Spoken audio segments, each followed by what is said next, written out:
നമസ്കാരം. നമസ്കാരം. അതായത് ഇന്നലെ നരേന്ദ്രമോദി വന്ന് കേരളത്തെ ഇളക്കി മറിച്ചിട്ടാണ് പോയിട്ടുള്ളത്. അദ്ദേഹം തിരുവനന്തപുരത്ത് വന്ന് ധാരാളം വാഗ്ദാനങ്ങളൊക്കെ ചെയ്തു. അങ്ങനെ ഒരു സാഹചര്യത്തിൽ കേരളത്തിൽ അടുത്ത തെരഞ്ഞെടുപ്പിൽ എന്തെല്ലാം മാറ്റങ്ങൾ ഉണ്ടാവാൻ സാധ്യതയുണ്ട്? നരേന്ദ്രമോദി ഉന്നം വയ്ക്കുന്നത് പിണറായി വിജയനോട് അസംതൃപ്തമായ നല്ല വിഭാഗം ജനങ്ങളുണ്ട്. അതെല്ലാ ജാതിമത വിഭാഗത്തിൽപ്പെട്ടവരുണ്ട് താനും. BJPക്ക് പക്ഷേ എങ്ങനെ ശ്രമിച്ചിട്ടും ഒരു 15% വോട്ടിനപ്പുറത്തേക്ക് 20%. അല്ല, ആവറേജ് എടുക്കുക 20%. ചില നിയോജകങ്ങളിൽ 15% കൂടുതൽ. ലോക്സഭാ ഇലക്ഷനിൽ കഴിഞ്ഞ 20%-ഓളം അല്ല, അതിൽ കുഴപ്പം സ്കാറ്റേഡ് ആയിട്ട് കിടക്കുകയാണ് 20%. അതെ, ആവറേജ് 19% ഉണ്ടായിരുന്നു. 19%. ഇപ്പോൾ തിരുവനന്തപുരത്തോ പാലക്കാടോ ഈ വോട്ട് കൊണ്ട് പ്രയോജനമുണ്ട്. മറിച്ച് ഇടുക്കിയിലൊക്കെ 16 വോട്ട് കൊടുത്താൽ ഓക്കെ. കഴിഞ്ഞ വർഷം ആറ്റിങ്ങൽ, തിരുവനന്തപുരം, ശോഭാ സുരേന്ദ്രൻ മത്സരിച്ച സ്ഥലം പാലക്കാട്, പിന്നെ കാസർഗോഡ്, അങ്ങനെയുള്ള ആലപ്പുഴ ശോഭാ സുരേന്ദ്രൻ വോട്ട് പിടിച്ചു. 3 ലക്ഷത്തോളം. പിന്നെ തൃശ്ശൂരിലെ വിജയം. അതിനെ അവർ പാർട്ടി വിജയമായി കാണുമ്പോഴാണ് തരാറ് വരുന്നത്. തൃശ്ശൂർ സുരേഷ് ഗോപി ജയിക്കുന്നത് BJPയുടെ വിജയമല്ല. അങ്ങനെ അത് തദ്ദേശ സ്വയംഭരണ തെരഞ്ഞെടുപ്പിൽ BJPയുടെ പവറിൻ്റെ പാറ്റേൺ, ഫസ്റ്റ് അവിടെയുള്ള വളർച്ചയുടെ പാറ്റേൺ തന്നെ എടുത്താൽ ആദ്യം പാലക്കാട്, കാസർഗോഡ് ജില്ലകളെ കേന്ദ്രീകരിച്ചിരുന്ന ഒരു വളർച്ച. ഈ ഭാഗത്തേക്കൊന്നും RSSO BJP ഇല്ലായിരുന്നു എന്നാണ് പറയുന്നത്. പക്ഷേ ക്രമത്തിൽ ആ 2 ജില്ലകളിൽ ഇവർ സൃഷ്ടിക്കുകയും ഒന്നും കിട്ടാതാവുകയും ചെയ്യുന്ന അവസ്ഥ വന്നാൽ പാലക്കാട് കട്ടിച്ച് പിടിച്ച് നിൽക്കുന്നുണ്ട്. അവിടുന്ന് അവർ നേരെ എടുത്തു ചേടുന്നത് ആദ്യം പത്തനംതിട്ട ഒന്ന് ശ്രമിച്ചു നോക്കി. പത്തനംതിട്ട മറികടന്ന് അവർ തിരുവനന്തപുരത്തിനാണ് പോകുന്നത്. അതിൻ്റെ അകത്ത് അവർക്ക് തന്നെ ഉറപ്പില്ല, എവിടെ പിടിക്കണം എന്നുറപ്പില്ല. അപ്പോഴാണ് തിരുവനന്തപുരം കോർപ്പറേഷൻ വീണ് കിട്ടിയ ഉപകാരം പോലെ, പിണറായി വിജയന് ഊരാക്കുടുക്ക് പോലെ അവിടെ കടകംപള്ളിക്ക്, ഇപ്പോൾ ഇതൊക്കെ പറയും, കടകംപള്ളിയും ഇവരെയൊക്കെ ശിവൻകുട്ടിയൊക്കെ രക്ഷിക്കേണ്ട ബാധ്യത കമ്മ്യൂണിസ്റ്റ് പാർട്ടിക്ക് വരികയും പകരം BJP ആയിട്ട് ഒരു ബാർഗെയിനിങ് ഉണ്ടായി അവിടെ BJP ജയിപ്പിക്കുകയാണ് എന്നാണ് ഞാൻ കണക്കാക്കുന്നത്. അല്ലാണ്ട് മോഡിയുടെ രാഷ്ട്രീയ വിജയമാണെന്ന് പറയാനേ പറ്റില്ല. ജയിച്ചു കഴിഞ്ഞ് ഇത് മോഡിയുടെ അവകാശപ്പെടും. അത് കോൺഗ്രസ്സുകാരും അങ്ങനെ ചെയ്യും. ജയിച്ചാൽ ഉടനെ സോണിയാഗാന്ധിയുടെ, അതെല്ലാ പാർട്ടിക്കാരും അങ്ങനെ ചെയ്യുന്ന കാര്യം. സോണിയയ്ക്ക് നന്ദി പറയും ജയിച്ച കേരളത്തിലെ ജനങ്ങൾ ജയിപ്പിച്ചതിന്. മറിച്ച് ഇവിടെ സംഭവിച്ചിരിക്കുന്നത് തിരുവനന്തപുരത്ത് കോൺഗ്രസിൻ്റെ ലീഡർഷിപ്പ് കംപ്ലീറ്റ് തകർന്നേ. ലീഡർഷിപ്പ് ഇല്ലെന്ന് തന്നെ പറയാം. എല്ലാ സീറ്റുകളിലും പലയിടത്തും 3-ാം സ്ഥാനത്ത് വരെ പോയി. അങ്ങനെ ഒരു അവസ്ഥയിലാണ് കോൺഗ്രസ് അവിടെ ഫൈറ്റ് ബാക്ക് തുടങ്ങുന്നത്. അത് ഫലം കണ്ടു. അല്ലെങ്കിൽ BJPക്ക് ഇതിനൊക്കെ വോട്ട് കിട്ടുമായിരുന്നു. 20 സീറ്റ് കോർപ്പറേഷനിൽ പിടിച്ചെടുത്തല്ലോ. ഈ കോർപ്പറേഷൻ അല്ലാതെ വേറെ എവിടെയും BJPക്ക് അങ്ങനെ നേട്ടമുണ്ടാക്കാൻ തിരുവനന്തപുരത്ത് കഴിഞ്ഞിട്ടില്ല. വോട്ട് ശതമാനം കൂടി നിലനിർത്താൻ പറ്റിയിട്ടുണ്ട്. കട്ടാക്കടയും അതേപോലെ നേമത്തും വട്ടിയൂർക്കാവും പിന്നെ തിരുവനന്തപുരത്തുമാണ് അവരുടെ കേന്ദ്രം. 4 സ്ഥലങ്ങളിലാണ് അവർ അത്യാവശ്യം വോട്ട് പിടിച്ചിട്ടുള്ളത്. പിന്നെ ചെറിയൻകീഴിൽ അത്യാവശ്യം വോട്ട് പിടിച്ചിട്ടുണ്ട്. പക്ഷേ അത് ഇപ്രാവശ്യത്തെ ട്രെൻഡ്, അതായത് ഇൻ്റലിജൻസ് റിപ്പോർട്ടും അതേപോലെ NDTVയുടെ റിപ്പോർട്ട് പ്രകാരം BJP താഴേക്ക് പോകണോ എന്നുള്ളത് തന്നെയാണ്. ഈ പറയുന്ന മോഡിക്ക് മൊത്തത്തിൽ കേരളത്തിൽ ഒരു വലിയ മുന്നേറ്റം ഉണ്ടാക്കാൻ പറ്റുമോ, വലിയ സീറ്റ് മുന്നേറ്റം ഉണ്ടാക്കാൻ പറ്റുമോ എന്നുള്ളതാണ് ചോദ്യം. അതിൽ ശരിക്കും പറഞ്ഞാൽ നമ്മുടെ ജനം TVയുടെ TG മോഹൻദാസ് സാറ് പേഴ്സണൽ ടോക്കിൽ പറഞ്ഞൊരു കാര്യമാണ്. ചർച്ചയിൽ ഇങ്ങനെ പോയി, ഇതുപോലത്തെ തെരഞ്ഞെടുപ്പ് ചർച്ചയിൽ പോയി കഴിഞ്ഞപ്പം ഓരോരുത്തരും ഇന്ന പാർട്ടിക്ക് എത്ര സീറ്റ് കിട്ടുമെന്നൊക്കെ ഇപ്പോഴല്ല, 2021 അതിന് മുമ്പ് പാർലമെൻറ്റ് സീറ്റിലും. ഉടനെ ഇങ്ങനെ പറഞ്ഞു BJPക്ക് കേരളത്തിലെ പാർലമെൻറ്റിൽ 20 സീറ്റും കിട്ടുമെന്ന് പറഞ്ഞു. ആര് പറഞ്ഞു? മോഹൻദാസ് സാർ പറഞ്ഞു. അപ്പോൾ ഇത് കേട്ടപ്പം എല്ലാവരും ചിരിച്ചു, ഇങ്ങനെ ചിരിച്ചു. 20 സീറ്റും കിട്ടുമെന്ന് പറഞ്ഞു. അത് കഴിഞ്ഞ് ചർച്ച കഴിഞ്ഞ് ചോദിച്ചു, സാർ എന്നാ ഉദ്ദേശിച്ചില്ല 20 സീറ്റ് എന്ന് പറഞ്ഞു ചോദിച്ചു. എന്നാൽ ഇവിടെ ഇവരാരും ഒന്നും ചെയ്യുന്നില്ല, മോഡി തന്നെ എല്ലായിടത്തും മത്സരിക്കുന്നു. മോഡി ഇവരാരും ഒന്നും ചെയ്യാതിരിക്കുക, മോഡിയുടെ പേരും പറഞ്ഞ് വോട്ട് പിടിക്കുക. ആ സിറ്റുവേഷൻ തന്നെ ഇപ്പോൾ തിരുവനന്തപുരത്തും കാണുന്നത്. അതേ സിറ്റുവേഷൻ. പിന്നെ രണ്ടാമതൊന്നുകൂടെ BJPയുടെ നയം എന്ന് പറയുന്നത് മാറ്റിയിരിക്കുന്നത് അതിൽ കുറേ വിപുലമാണ്. മാവോയിസത്തിൻ്റെ അല്ലെ നക്സൽബാരികൾക്കൊരു നയം ഉണ്ടായിരുന്നു. ഗ്രാമങ്ങളിലെ ജനങ്ങൾ ചേർന്ന്, പാവപ്പെട്ടവർ ചേർന്ന് നഗരങ്ങളെ വളയുക എന്നുള്ള സമീപനം ഉണ്ടായിരുന്നു. ഇന്നാദ്യമായിട്ട് ഇവിടെ നമ്മൾ കേൾക്കുന്നത് മുനിസിപ്പാലിറ്റിയും കോർപ്പറേഷനും പിടിച്ച് ഗ്രാമങ്ങളെ വളയുക എന്നുള്ള സ്റ്റൈലിലേക്കാണ് BJPയുടെ വർക്ക് മാറ്റുന്നത്. വേറൊന്നുമില്ല. ഗ്രാമങ്ങളിൽ ഓരോ ഗ്രാമപ്രദേശത്തിൽ നിന്ന് റൂറൽ ഏരിയയിൽ വരില്ല. ഇന്നലെ അദ്ദേഹം ചില കാര്യങ്ങളൊക്കെ പ്രഖ്യാപിക്കുകയുണ്ട്. അതെന്തൊക്കെയാണ്? അത് ഗുണം ചെയ്യും. ഇന്നലെ വികസനം, ഇപ്പോൾ ഉദാഹരണം ട്രെയിൻ, 4 ട്രെയിൻ പ്രഖ്യാപിച്ചു. അത് ആ ട്രെയിൻ പ്രഖ്യാപിച്ചതിൻ്റെ പിറ്റേ ദിവസം ഇലക്ഷനിൽ, അല്ലെ ഒരാഴ്ചക്കുള്ള ഇലക്ഷനിൽ ചിലപ്പം ഗുണം കിട്ടിയേനെ. ഇപ്പോൾ രാഹുൽ മാങ്കൂട്ടത്തിൻ്റെ കേസൊക്കെ പിണറായി വിജയൻ സൂക്ഷിച്ചു വെച്ചിരുന്ന സാധനമാണ്. മറ്റു ചില കാരണങ്ങൾ പെട്ടെന്ന് പുറത്തെടുക്കേണ്ടി വന്നു. അങ്ങനെയാണ് സംഭവം ഉണ്ടാകുന്നത്. ഈ നേട്ടങ്ങൾ എന്ന് പറഞ്ഞതിൻ്റെ പേരിൽ വോട്ടില്ല.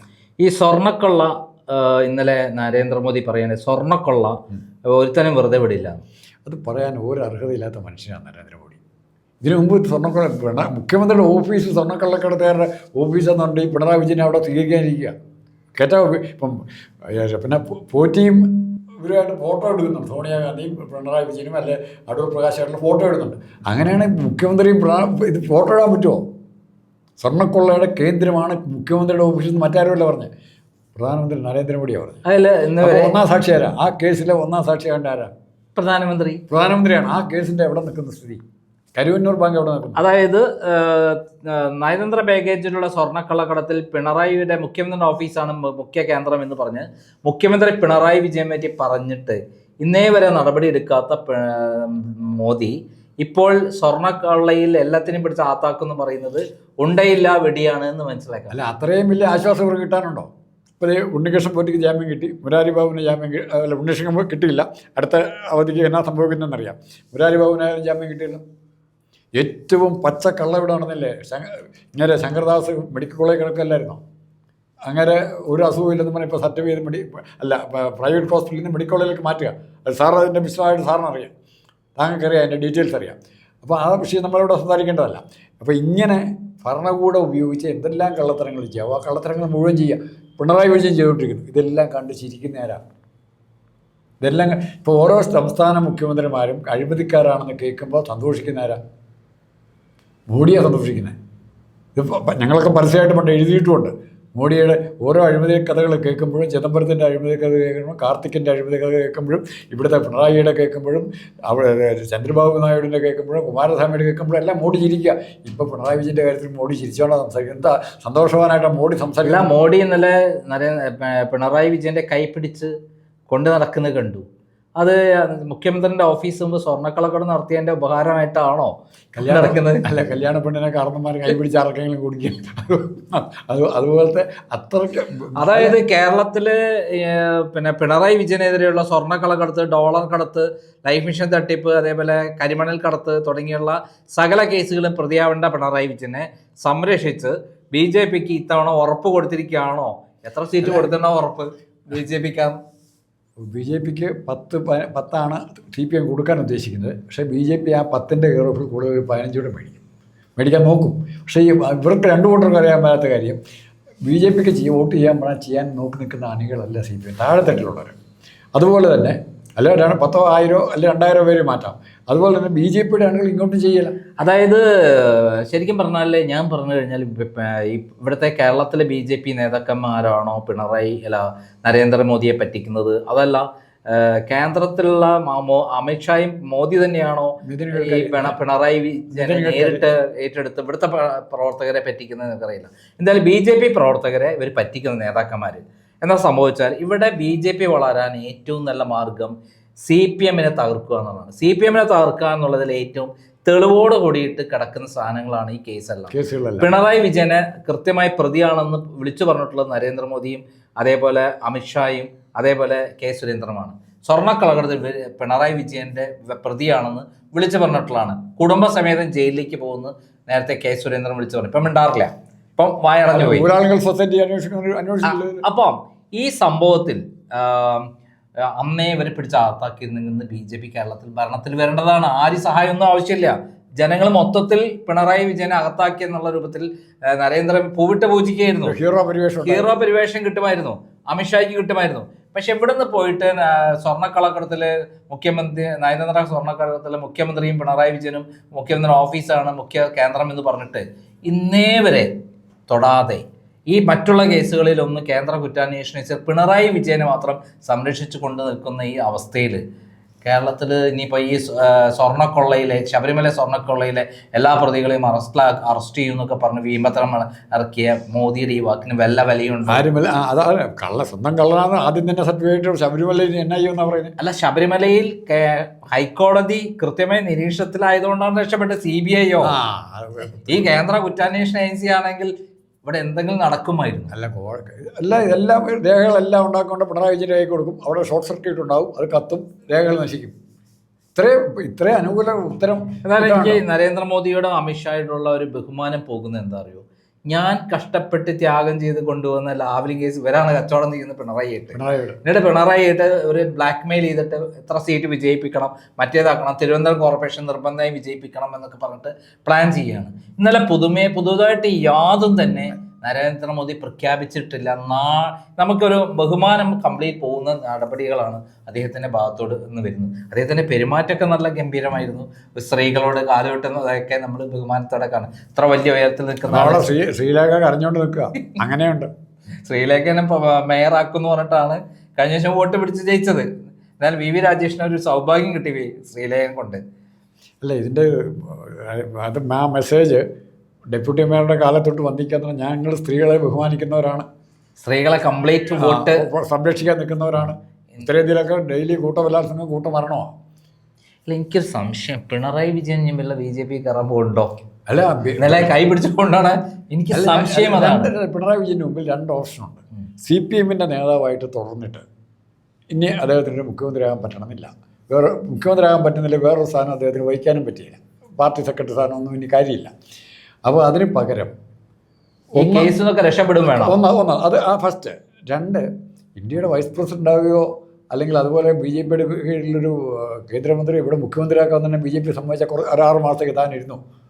അതുവരെ കാര്യങ്ങൾ ചെയ്യാൻ പറഞ്ഞാൽ 2 പിണറായി വിജയനെ BJP-ക്ക് ഇമ്പോർട്ടൻസ് കൊടുക്കുന്നതിൻ്റെ കാര്യം, മുൻകാലങ്ങളിൽ BJP കമ്മ്യൂണിസ്റ്റ് പാർട്ടിയെ നിയന്ത്രിക്കണമെങ്കിൽ ഒരു പാർട്ടി സംഘമുണ്ട്.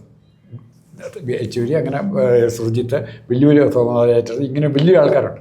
ഇപ്പം കമ്മ്യൂണിസ്റ്റ് പാർട്ടിയെ നിയന്ത്രിക്കണമെങ്കിൽ ചെൽപ്പടിക്കൊണ്ട് ഒറ്റയാളെ പിടിച്ചാൽ മതി.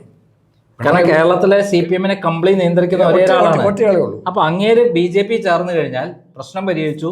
പിണറായി വിജയനാണ് കേസുകളെല്ലാം ഒതുങ്ങും. നാളെ തൊട്ടിപ്പോൾ കാവുകൊണ്ടിന്റെ കച്ചവടമായിരിക്കും. എല്ലാ കടയിലും കാവുകൊണ്ട് തീരും. DYFIക്കാരൻ അല്ല, ഒറ്റയടിക്ക് കേരളത്തിലെ എല്ലാ CPM-ന്റെ ഓഫീസുകളും ബോർഡ് കാവി പറഞ്ഞുകൊണ്ട് CPM ബോർഡ് അല്ല BJP ഓഫീസായി, DYFIയും അതെല്ലാത്തിന്റെ ഓഫീസ് BJP ആയി.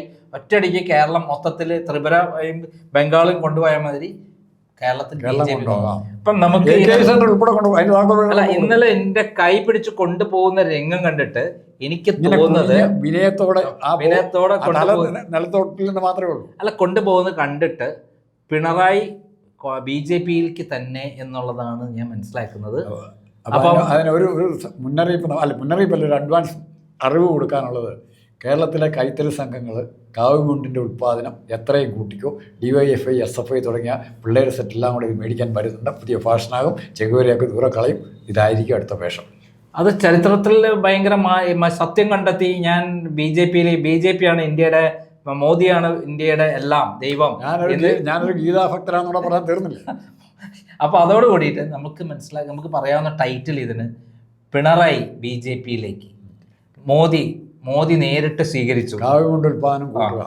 അപ്പം എന്തായാലും നമ്മുടെ ഇന്നത്തെ ഈ എപ്പിസോഡിന്റെ ടൈറ്റിൽ മോദി വന്ന് നേരിട്ട് പിണറായിനെ BJP-യിൽ എത്തിച്ചു എന്ന്, കേരളം മുഴുവൻ BJP-യിലേക്ക്, ഞാൻ അടുത്ത ഭരണം BJP-യിലേക്ക് എന്നുള്ള ഒരു ലെവലിലേക്ക് നമുക്ക് പോകാം ആ രൂപത്തിലാണെങ്കിൽ. പക്ഷെ ഒന്നൊന്നും കൂട്ടിയാൽ 2 രാഷ്ട്രീയത്തിൽ ഒന്നൊന്നും കൂട്ടിയാൽ 0 ആവാം. ഇവരുടെ 2 പേരുടെ ഇടയ്ക്ക് കേരളത്തിലെ മലയാളി എന്ന് പറഞ്ഞൊരു ജനതയുണ്ട്. അവരെങ്ങനെയാ തീരുമാനിക്കാണ്ട് ഇവർക്ക് 2 പേർക്ക് അറിയത്തില്ല. മലയാളികൾ അത്ര കോവർ കഴുതകളാണോ എന്നറിയാം. ഇത്രയും ഭീകരനായ, ഇത്രയും തട്ടിപ്പീകരനായ, ഇത്രയും കേരളത്തെ നശിപ്പിച്ച ഒരാളെ BJP-യിൽ എത്തിച്ചാൽ BJP-യിലെ സാധാരണ അണികളോ അതല്ല CPM-ലെ അണികളോ BJP-ക്ക് വോട്ട് ചെയ്യുമോ? അതാണ് ചോദ്യം. നന്ദി, നമസ്കാരം.